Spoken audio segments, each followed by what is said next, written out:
Si est une bien triste nouvelle pour le monde du sport. À 73 ans, Patrick Tambay, le pilote de Formule 1, est mort. Le monde de la F1 est en deuil depuis l'annonce du décès de ce pilote ayant marqué les années 1980. Si est ce dimanche 4 décembre que l'AF annonce la mort de Patrick Tambay, est l'un des rares Français à avoir eu le privilège de conduire une Ferrari en Formule 1 et de gagner au volant d'un des mythiques bolides rouges. Frappé par la maladie de Parkinson, il avait dû lever le pied ces dernières années. Mais certaines accalmies de la maladie lui permettaient de retrouver ses amis pour boire un café près de la mairie du Canet, et se souvenir avec sourire de ses années chez Ferrari. Le pilote a rendu son dernier souffle à l'âge de 73 ans, comme l'a annoncé sa famille.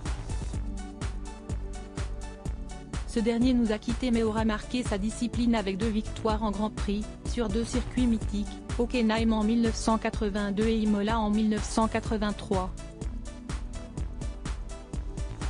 Une trace donc durable dans les palmarès où ne figurent que 5 autres vainqueurs français pour la prestigieuse Scuderia, Maurice Trintignant, Jean Alesi, Didier Pironi, René Arnoux et Alain Prost, même si le reste de son passage, tardif, en F1 a été moins marquant. Patrick Tambay a toujours été considéré comme un gentleman driver au physique avenant et toujours aimable. Une reconversion réussie. Il était arrivé chez Ferrari, après un accident fatal, celui de son grand ami Gilles Villeneuve, qui lui avait demandé d'être le parrain de son fils Jacques.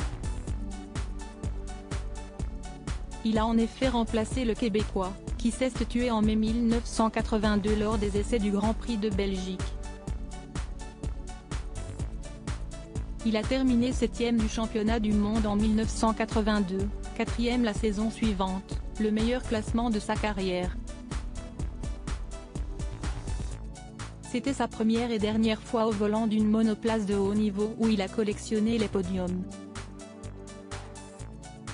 Patrick Tambay avait conquis le cœur des tifosi en remettant sur les rails une Scuderia Ferrari désemparée après le décès de son ami puis le grave accident de Didier Pironi quelques semaines plus tard lors des essais du Grand Prix d'Allemagne.